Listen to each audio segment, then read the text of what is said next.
You have been watching us for 9 whole episodes. We have made it to episode 10. And the one thing I think that has really touched us is people have been asking us so many questions, typing your questions into comments on social media at 2 and 3 in the morning. So today we're answering those questions that have repeated a lot. So we have pulled questions from every episode, the comments in social media. We read all of them. We're answering the ones that have come up again and again. Some of these are going to be fast. Some of them we're going to sit with for a minute because they deserve it. But either way, nothing is off limits today. So if your question is in here, this is for you. If it's not, drop it in the comments and we will come back to it. Follow us before you watch so that you get every episode as it drops. Now, let's get into what is the difference between perimenopause, menopause, and post-menopause. Menopause is technically 1 day, and most women miss it entirely. So here's the actual definition.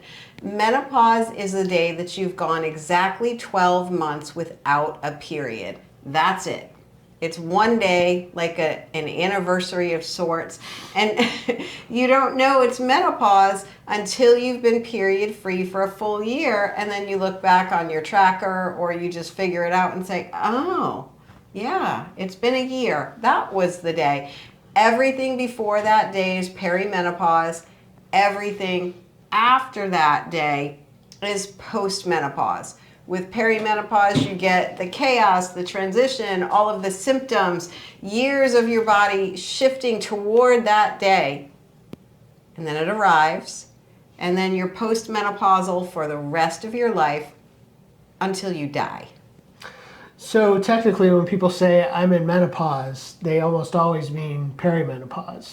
Right, almost always. And you know what? I say menopause on this show. I put it on our socials and everything when I'm typing up the text because perimenopause, postmenopause, and menopause on this show, it's all part of the same transition. And so I use it as a catch-all. The symptoms overlap. The marriage impact is absolutely the same. So I use menopause as the catch-all umbrella so nobody feels left out in this conversation. Mm-hmm. So if you are anywhere within that transition, you belong here. So then the next question we saw a lot was things like, my wife says she's fine and then explodes 20 minutes later. How do I know when she's actually fine? Well, she's not fine. And I say this with all the love in the world. Fine during menopause is a warning label and it's not a status update. So we covered this in episode 7 and I will say it again because it keeps coming up. When Judy says she's fine, in a certain tone, it means I do not have the capacity to explain this to you right now. Do not poke anything, and for the love of everything, do not ask for a follow-up question. It's kind of like, I have neither the time nor the crayons to explain this to you. What I actually need in that moment is not to be asked if I'm fine. Not at all. I need someone to lower the stimulation or reduce the friction or just give me 10 minutes. So the question that actually works is not, are you fine? It is, do you need comfort or solutions? Or for the I'm fine, add, do you also, the other thing you can add is, or do you need space? And those are the 3 real options and just let her pick. Yep. And if she picks space, take it. Don't hover. Mm-hmm. Don't check back in like 2 minutes. Give her actual space. And that's what makes it kind of safe to come back. Give her room to breathe. Now we want to get into a question that I think we saw a lot.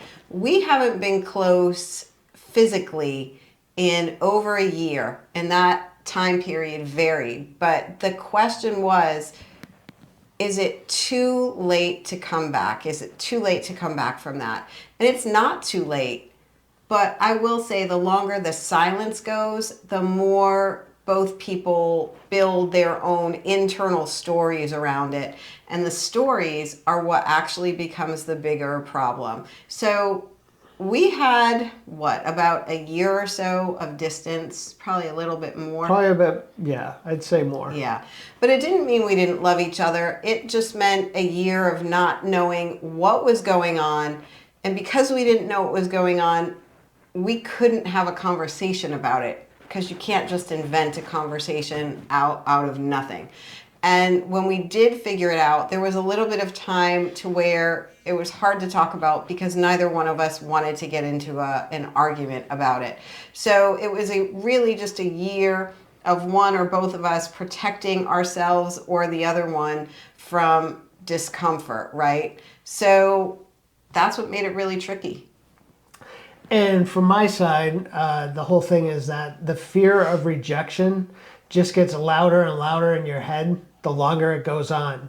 So you stop reaching out, not because you stopped wanting to, but because the risk feels too high. So that silence is not indifference; it's self-protection on both sides of the partnership. The script for that episode is in episode 4, and word for word, guys, what you can say is, I miss us. I'm not asking for anything tonight. I'm just asking for a plan. And that sentence is a door opener without being demanding, not asking for anything on the other side.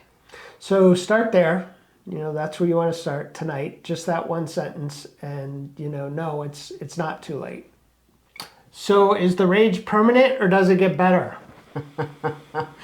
The rage gets better. I need you to hear that clearly. It does get better. The rage of perimenopause, as we discussed in episode 6. Yes. It was episode 6. The rage of perimenopause is your nervous system running without any hormonal support or regulation that it has relied on its entire life. When you protect your sleep, when you get your hormones evaluated, when the load gets reduced, the fuse actually gets longer and the rage becomes more manageable, which is beautiful. Yeah, I want to say this from the husband's side. So the woman I was watching during the worst of it, sharp, furious, utterly exhausted, unrecognizable sometimes. She came back, not as a softer version, not as a less rageful version, but as herself. I mean, fully herself. So I would say to the women, if you're feeling the rage, get the biology addressed. Don't try to white knuckle through this. Get your hormones tested. Stop the unnecessary suffering, because it really is suffering. Talk to a doctor. Use the tools. The rage has a cause, and the cause is treatable. So there was a question that made me laugh. It asked, my husband keeps trying to fix me or fix everything that I say instead of just listening. How do I get him to stop? And I think we heard that probably the most in the questions, and I lived that. So before you start talking, ladies, the biggest hint that I can give you is say, just listen. I say that to David all the time. Yep. I need you just to listen to me.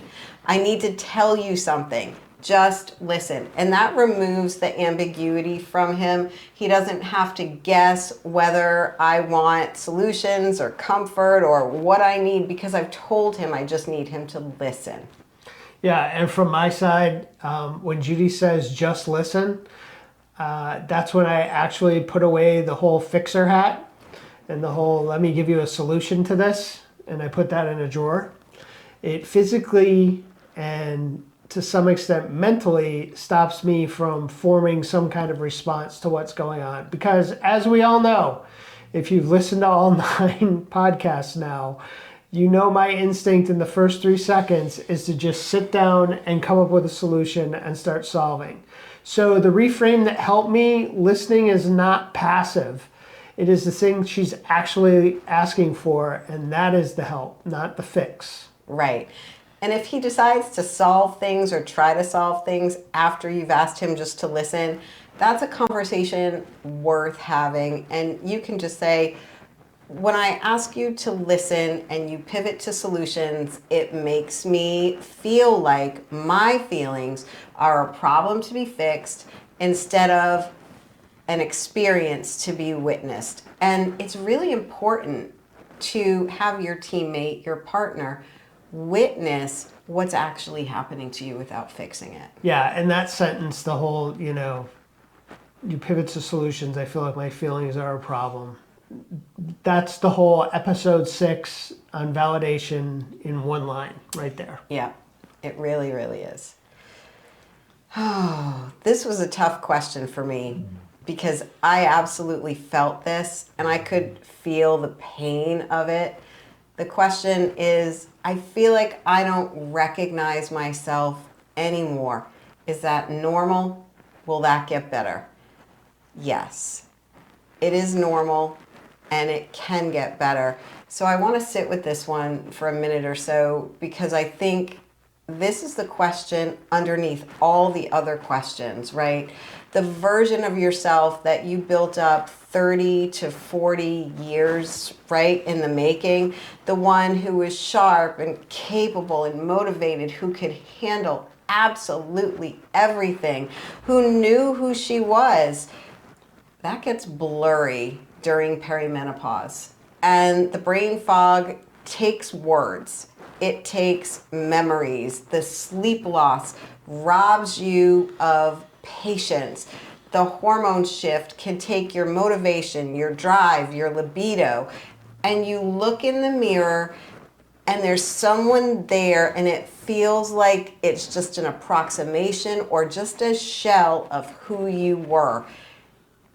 And that's not permanent, but it is absolutely real, and it deserves more than it's just hormones as a response. Yeah, watching Judy go through that identity loss was one of the hardest parts of this whole transition from perimenopause to menopause to post-menopause for me. Not because of what it did to us, but because of what it did to her. She's one of the most capable and strong people I know, and watching her doubt herself was just, it was just like a punch to the gut. What I needed during that time was for someone to keep telling me who I was, and David did that, and that was really good. Not, you used to be able to do this, but you're an amazing human. And that validated who I still was, even when I couldn't see it myself. So if you're in the middle of this right now, you are probably in the perimenopause to menopause to postmenopause transition. Hang on. So the next question we got was, every time we try to talk about intimacy, it turns into a fight. So how do we have this conversation without it blowing up? So that conversation will keep turning into a fight because you are having it at the wrong time, in the wrong way, with no agreed structure to how that conversation is going on. So this is kind of what actually works.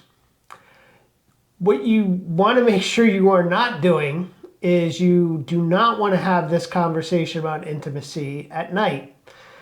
Don't have it when either person is depleted or someone's feeling rejected. Don't have it as a reaction to a moment that just occurred. Like you husbands have reached out, for some intimate time and she's just not in that space. And that's when you decide to have this conversation. That's the wrong time to have that conversation. What you want to do is you want to kind of schedule that conversation at a neutral time. A random 2:00 in the afternoon on a Sunday works. At dinner will work, things like that. Both people know it's coming, so legitimately you want to schedule it. And nobody feels like they're being ambushed. And if you go into episode 8, we do actually have a script on how to have this conversation. Mm-hmm. And ladies, you can say, intimacy has been painful. I don't want to avoid you, but I'm not going to push through pain. I want a plan that makes closeness safe again. And then basically what you have to say back is, thank you for telling me. I don't want to hurt you, and I'm not going to pressure you. So tell me what safe looks like, and I'm in. And then the agreement there is for the next 2 weeks, we rebuild that comfort first. No surprise escalation, no guilt, nothing along those lines. And if the conversation is too hard, we had talked about how sex and intimacy is a hard conversation. Write it, put it in an email.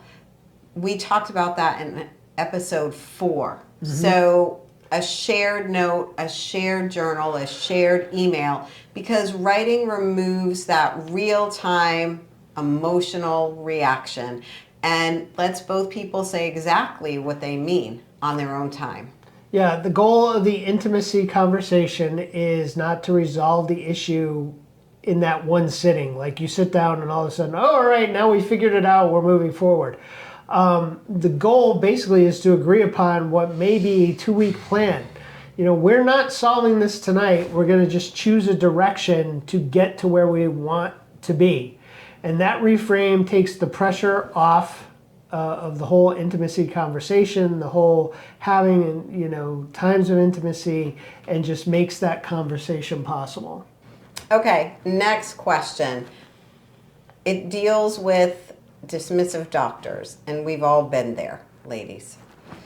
My doctor keeps telling me that my symptoms are just stress or just aging. What do I do? You find a different doctor. And I'm not being cheeky, I'm not being glib about this. That's actually the answer.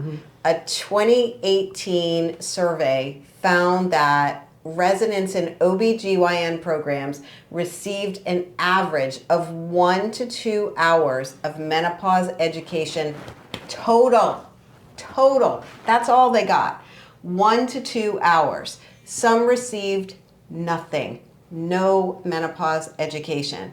That's the system that's evaluating your symptoms, that's looking at you and telling you to push through, and it's not right. You are not being dramatic, you're not lying, but your doctor genuinely may not know this is what's going on with you. Right. The resources exist, right? There are companies like Alloy Health, HERS, which is the HIMSS version for women, Inner Balance, other telehealth platforms that are built specifically for this, menopause certified practitioners. You don't have to wait for the appointment that is 6 weeks out with a doctor who is dismissing you. Exactly.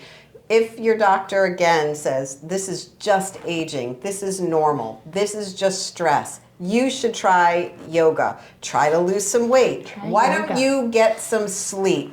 As if we can. And that's your cue to get a second opinion. You deserve a clinician who knows what perimenopause actually is, what it looks like, and what it is doing to your body, to your mind, to all of you as a whole woman. Every bit of you. So for these show notes that we have, because I feel very passionate about this, I really do. We have linked some menopause resources in the show notes, so please check them out. So then the next question that came up was, does HRT actually work, or is it just hype? It worked for me. That's the short answer, and I have a longer one. Hormone replacement therapy is not new. It's not experimental. The fear around HRT comes primarily from one study, the Women's Health Initiative, which was published in 2002, and it was widely misunderstood. The women in that study were an average of 63 years old, and they were taking oral synthetic hormones, which is not what HRT is for the most part now. And many had pre-existing health conditions. This was not a study of healthy perimenopausal women who were starting HRT for the first time, and it was at the right time. So the current science supports that for healthy women who start hormone replacement therapy around the time of menopause, so this is during perimenopause, a little bit before menopause, right? The benefits to sleep, cognition, mood, bone density, cardiovascular protection, and overall quality of life significantly outweigh any risks. Yeah, I watched Judy get the right hormone support, and within days, we're talking like 2 to 3 days, and it happens every time, a 12-week cycle of her HRT ends. Within the couple of days after she gets the replacements, things shift and things get better. Her fog starts lifting, her personality comes back, things that have been hard become manageable. So I'm not a doctor, I'm just a husband who's watched the difference. And I responded to a comment that someone made on one of our reels, I think, who basically said, well, just get HRT and then you won't have to do the podcast. And the whole thing that I have to say to that is just this. HRT is not going to cure perimenopause or postmenopause. It helps to manage the symptoms. And you still need all this other stuff around it and to work as a team for when that, those hormones start to trail off as you get to the end of that cycle. Yep. I would say talk to a menopause certified doctor or clinician. Don't just talk to, and this sounds horrible, but don't just talk to your general practitioner, right? Talk to someone who's actually studied this. Make decisions based on your facts, what's happening to your body, what your situation actually is. But don't let the fear from an old, over 20-year-old study stop you from asking questions in 2026. The next question is, my husband genuinely thinks he does half the mental load. He does not. How do I show him without it turning into a fight? Okay, so we went over this in an episode, and what we gave you was a mental load audit, which was each partner writing down everything that they do, that they anticipate doing, that they manage within the household on a piece of paper. Do the audit, and that really is the answer, because you can't have the mental load conversation without the data. You'll both get defensive, nothing will change. You have to make it visible first. Your 2 pieces of paper will show you what everybody in the household does. You just have to make it visible, and then you share them. You can read them out loud, you can email them, you can swap pieces of paper, however you want to do it that leads to the least amount of conflict. And if you watch that episode, you know what happened when we did this. I thought I had this pretty solid list. I had I think 10 things on there, and then I started reading out Judy's, and I just stopped counting at about 30. It was not a solid list, or it was in terms of that's what I was doing, but I certainly was not covering half. I didn't argue with her at all after I heard her list, because they were all, as solid as mine was, hers were just as solid. So there was nothing to argue about. It was just visible for the first time and actually concrete and objective. Right, and I want to say the audit is not an accusation. You don't look at the papers and compare them and say, this is all I do and you only do that. It's not keeping score. It's not scorekeeping. All it is information for both people, and information is where change actually starts. Don't turn it into an argument. So we got this question. I'm 36 and I think I might be in perimenopause. Am I too young? My doctor says I'm too young. You may not be too young. Perimenopause can start in your mid to late 30s, and the fact that you're asking this question really matters.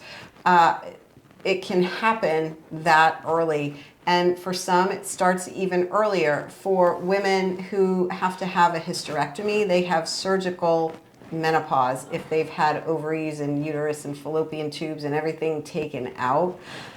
Then you're just in menopause. And I know a couple of women who had to have that done in their 20s. So they are actually right there in surgical menopause.